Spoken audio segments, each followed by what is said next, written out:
Assalamualaikum. Waalaikumsalam warahmatullahi wabarakatuh. Sorry telat. Tadi tak babel-babel tak telepon-telepon loh, Mas Rian mana? Ini janjian jam 7 tadi. Gimana? Aman tuh lancar perjalanan? Alhamdulillah walaupun macet. Macet. Macet Macet banget beneran palesan. Macet banget Jogja ini. OTW Akhir-akhir ini. oke tunggu aja. Berangkat jam berapa kita, Mas? Nanti berangkat jam 9. Power mana ini? Awan lagi siap-siap. Loh, sekarang kan baru jam 8. Aduh. Gimana? Masih ada 1 jam, Mas. Masih ada spell yang 1 jam. Gimana nih, Mas? Kita ngobrol terkait hukum aja ya. Boleh, Gimana? menarik nih. Menarik. Tapi kopinya belum. Oh. Iya, udah tak siapin dari tadi sampai dingin itu. Oh, alah. Tadi Mbok Ija tadi nyiapin kopi tadi. Alhamdulillah, matur nuwun. Malam-malam gini sambil ngopi. Enak tenang. Mantap. Yuk dibuka, Mas. Oke, kita dibuka dulu ya. Buka dulu aja. Assalamualaikum warahmatullahi wabarakatuh. Selamat malam, salam sejahtera bagi kita semua. Jumpa lagi dengan kami, Ahmad Perwira Utama, Afrian A. kami dari Jundul Firm dalam channel Obrolan Hukum. Oke Mas Rian, Oke, siap. ini enaknya kita ngobrol temanya tentang apa ini? Bagaimana kalau terkait materai, kayaknya menarik. Materai. Menarik ini. Dan kebetulan ini pas ini. Pas banget ya.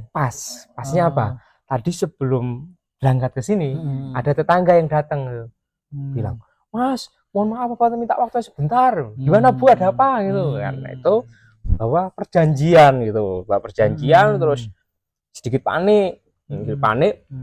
Dia ceritanya gini, suaminya itu habis jual beli mobil, dibayar tuh termin 3 kali. Nah, waktu pertama perjanjian dibayar termin pertama sebagai DP, kemudian masih ada kekurangan 2 kali pembayaran seperti itu.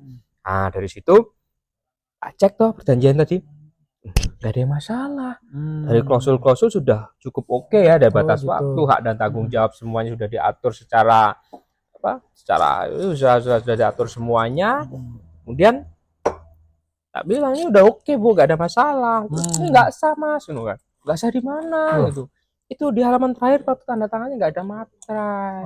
Seperti itu. Jadi masih banyak pemahaman syarat sahnya perjanjian, syarat sahnya surat-surat yang lainnya itu harus bermaterai. Nah, ya menjadi timbul pertanyaan di sini. Ya. Apakah materai merupakan syarat sahnya perjanjian? Ini karena ini kita bahas perjanjian dulu ya fokusnya ya, karena terkait ini kayaknya lebih menarik terkait materai ini kita hubungkan dengan sahnya perjanjian dulu, baru nanti ke dokumen-dokumen yang lainnya. Ini cukup menarik ini karena kebetulan pas ada kasus ini, jadi ada yang tanya seperti itu dan memang nggak ada materainya. Nah, saya bilang tak ceknya saya jelaskan secara garis besarnya tadi bahwa ini sah Bu, tak masalah karena materai ini begini gitu. Oke, seperti itu. Kemudian ini gimana nih Mas terkait materai ini? Tidak sah atau sah dengan adanya suatu perjanjian? Lalu kalau memang materai itu bukan syarat sahnya perjanjian dan materai itu fungsinya untuk apa? Kenapa harus ada materai? Sedangkan tanpa materai aja sah. Ini gimana ini? Ya begini, kita harus pahami dulu undang-undang yang mengatur terkait materai Mas. Itu Undang-Undang Nomor 10 Tahun 2020. Nah, pasal 1-nya itu menjelaskan bahwa pasal 1 ayat 1 menjelaskan bahwa materai adalah pajak atas dokumen. Pajak atas dokumen. Nah, terus terkait bentuknya yaitu pasal 1 ayat 4.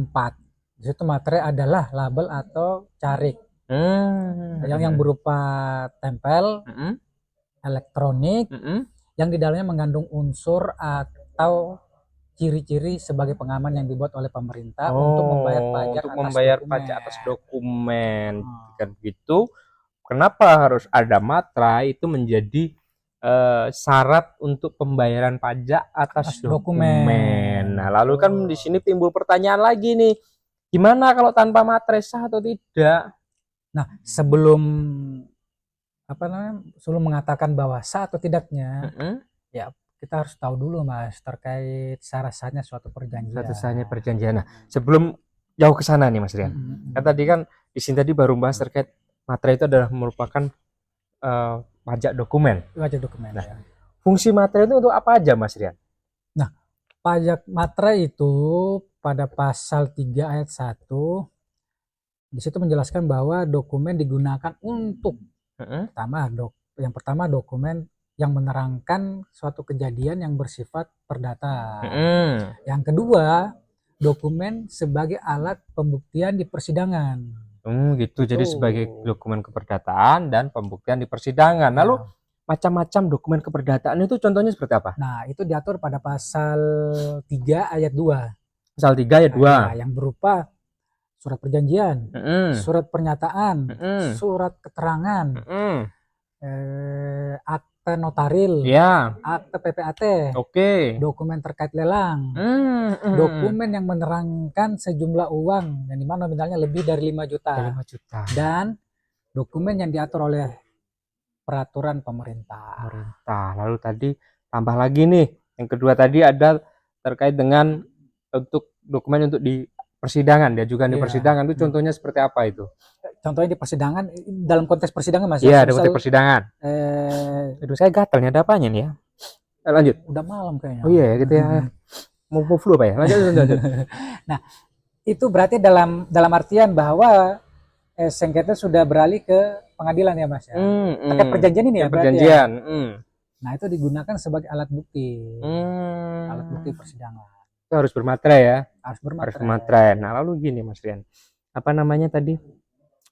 Tanpa materai tetap sah. Tetap sah. Nah, apabila nanti suatu saat nih suatu perjanjian atau dokumen lainnya harus ada materai nih. Itu kapan harus materai tadi dijelaskan kan untuk hal tertentu tadi itu ya. Nah, kemudian cara nempel IP. Beli di warung, counter pos, tempel, selesai. Itu atau enggak? Nah, sebelum kita membahas terkait itu Mas, kita harus tahu dulu, mungkin teman-teman perlu tahu juga. Mungkin yang sudah tahu mungkin yang mungkin advokatnya lain mungkin udah tahu lah. Ya pasti tahu lah, nggak mungkin syarat-syarat suatu perjanjian dulu. Oh Habis iya. itu nanti kan menentukan bahwa materai itu adanya materi dan enggak ada materi sah atau enggaknya. Oke, coba jelaskan itu. Syarat sahnya suatu perjanjian. Gimana itu? Itu diatur pada pasal 1320 KUH Perdata. 1320 KUH Perdata apa aja? Syarat sahnya harus memenuhi 4 itu, Mas. Pertama, kesepakatan para pihak, kecakapan para pihak, suatu hal tertentu, suatu sebab yang halal atau klausul yang halal. Klausul yang halal ada 4 jadi ya. Pertama adanya kesepakatan para pihak, adanya kecakapan, adanya hal tertentu, kemudian kausa yang halal. Ini ada 4 ini artinya apa nih Mas? Pertama tadi kesepakatan para pihak. Contohnya apa itu? Gimana itu maksudnya? Sepakat terbatas 2, lisan dengan tertulis. Lisan dan tertulis. Misal gini, kita sepakat jual beli motor, ya kan? Mas Rian, aku mau jual mobilku ini Mas Rian, atau motor ini. Seharga sekian. Setuju. Nah, anu ya. Ini aku yang jual, dirimu yang nawar berarti. Iya. Tawar berapa gitu? Nah, semisal bayar berapa kali? Saya bayar 100 kali. 100 kali banyak kali. 3 kali. Oke. Enggak jadi kumpul nanti uangnya. Sepakat ya? Sepakat. 3 kali. Nah, ini tuh termasuk akad. Akad perjanjian ya. Akad perjanjian berarti sah. Sah. Nah, berarti tanpa harus materai ya. Tanpa harus bermaterai. Kalau harus materai, sepakatan lisan tempel di mana? Jidat ini. Jidat. Di sini. Nah, kalau yang tertuliskan tertuang dalam contohnya akta notaril, akta PPAT, terus perjanjian di bawah tangan. Boleh toh? Boleh. Itu. Nah, lalu setelah itu adanya cakapan tadi. Itu contohnya seperti apa? Nah, sesuai dengan hukum perdata dan pidana punya kita, itu memang terkait usia, Mas. Terkait usia ya. Terkait usia. Lalu ada lagi tidak? Usia ya, yang kedua itu mohon maaf ODGJ, mental atau kejiwaan terganggu. Masuk kita ini ya mental terganggu jangan-jangan. Kadang-kadang. Lalu apa lagi? Orang-orang yang boros. Wah, ini boros itu juga masuk dalam kategori tidak cakap ya? Iya, tidak cakap. Nah, berarti kalau yang sering belanja Shopee atau apa itu belanja ke mall, ngabisin uang tak terkontrol itu harus itu udah nggak cakap ya. Jadi ini cukup menarik juga ini, nanti kedepannya kita bahas terkait dengan kecakapan. Nah, di sini orang-orang tidak cakap ini harus digimanakan ini? Ini nanti ada yang namanya itu terkait dengan pengampuan. Nah, di situ ada pengampuan, ada juga perwalian. Ya, pengampuan dan perwalian ada 2 hal yang berbeda. Ada hal berbeda namun fungsinya hampir sama. Untuk mewakili di mana orang yang harus diwali itu seperti apa, orang yang tidak cakap itu harus di ampu itu seperti apa. Ya. Itu nanti kita bahas di sesi berikutnya ya. Oke, Kita siap, lanjut siap. lagi di sini aja. Cukup Oke, menarik itu. oke. Nah, lalu berarti cakep itu tidak harus yang pintar bicara gitu ya. Ternyata ada Iya. kategori tersendiri. Iya, Ya. Lalu kemudian betul. dari kecakapan, kemudian ada lagi itu ada hal Hal tertentu. tertentu. Nah, hal tertentu berbicara terkait objek. Objeknya apa aja? Semisal kita ada perjanjian jual beli mobil. Jual mobil. Nah, objeknya ya mobil. Jadi hal tertentu itu objek ya, Kamu- objek. Ya bukan Mobil. kita jual beli mobil, tapi objeknya pisang ya nggak mungkin. Nggak mungkin Nggak ya. mungkin. Terus sesuai ya dari Sesuai perjanjian kalau memang perjanjian. jual beli mobil ya mobil, kalau pisang ya pisang. Ini ada Pisang. pisang rebus nih Mas Rian. Ini mantap ini Mas Rian. Kemudian setelah itu ada lagi satu lagi tadi yang terakhir nih, Nah, kausa halal. salah. Itu sesuai dengan peraturan perundang-undangan, apapun yang tidak diperbolehkan atau yang diperbolehkan. Contohnya apa nih? Kausa halal. Berarti ini harus ada sertifikat halalnya ini. Bukan. Oh, bukan. Itu izin, Mas. Izin. Izin. Ini harus label nih sertifikat halal nih. Asal namanya kausa halal. Contohnya apa ini? Kausa halal seperti Contohnya, apa ini? undang-undang barang kita untuk mencuri. Jadi nggak boleh diperjualbelikan barang curian. Nggak boleh ya kita Nggak kita bikin perjanjian ya, perjanjian nyuri gitu ya. Nanti dapatnya bagi dua ya. Itu nggak boleh ya, nggak sah ya. Terkait miras. Hmm. Miras kan nggak boleh. Kita jual beli miras ya, miras dilarang ya. Kecuali kita memang kerjasama. sudah ada izinnya yang tertentu kalau miras. Nggak belum ada izin. Kita jual beli, kita kerjasama, Mm-mm. bikin perjanjian nih. Ada perjanjian. Nah, ternyata kita bersengketa nih. Iya. Nah, itu menjadi kausa yang haram lah, Iya. tidak diizinkan sama Jadi, undang-undang. iya. Misal judi ya Judi. bisa ya. bisa. Judi satu kalah nih, Mm-mm. satu kalah, bikin perjanjian nih. Mm-mm. Terus nanti saya bayar Mm-mm. 2 bulan lagi ya. Waduh sebelum ada uang, yaudah biar ini kita buat perjanjian. Iya. Ternyata nggak bayar dia, Ah. uang prestasi. Prestasi. Digugat di pengadilan, pasti kalah ya. Halal. Karena sudah bukan suatu yang Yang kausa halal halal, tadi dan betul. melanggar. Itu yang dimaksud dengan kausa halal. Kalau gini dapat disimpulkan bahwa apa itu namanya, segala sesuatu yang dibolehkan secara undang-undang.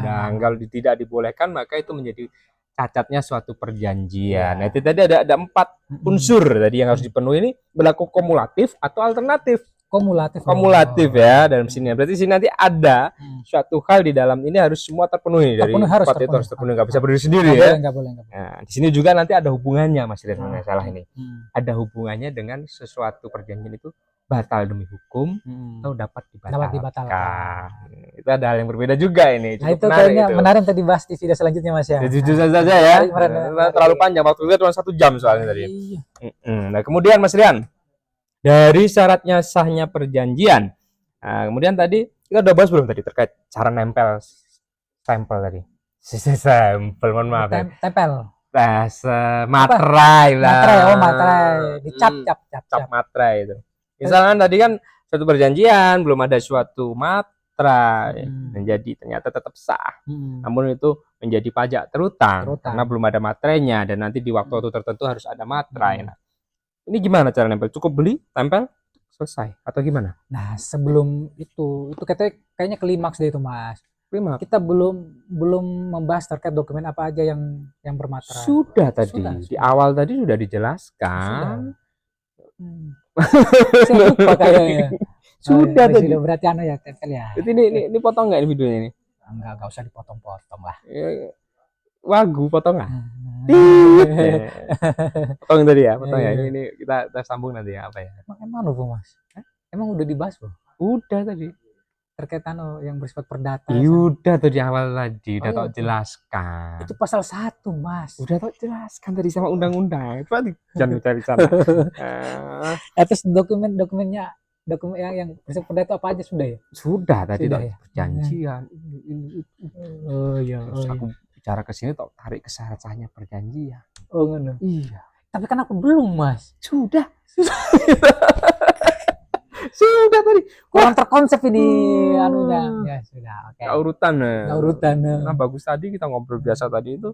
Oke, lanjut. Yang yang Nah, dari sini Mas Rian. Hmm. Nah, nggak boleh sering nyebut nama, lupa. Hmm. Nah, dari sini setelah dijelaskan syarat sahnya perjanjian. Nah, tadi kita kembali lagi ke depan tadi Iya. terkait dengan suatu perjanjian tanpa materai sah. Ya. Nah, gimana nih pada waktunya ini perjanjian harus digunakan nih, yang dimana di sini harus ada materai. Cara nempelnya gimana itu? Cara mengesahkan biaya materainya itu seperti apa caranya? Cukup ditempel, beli materai selesai atau gimana? Ada cara khusus tidak? Cara pertama, semisal para pihaknya ingin bermaterialkan lagi, tetapi sudah terlanjur tanda tangan, cukup ditempel lagi, sudah tanda tangan ulang.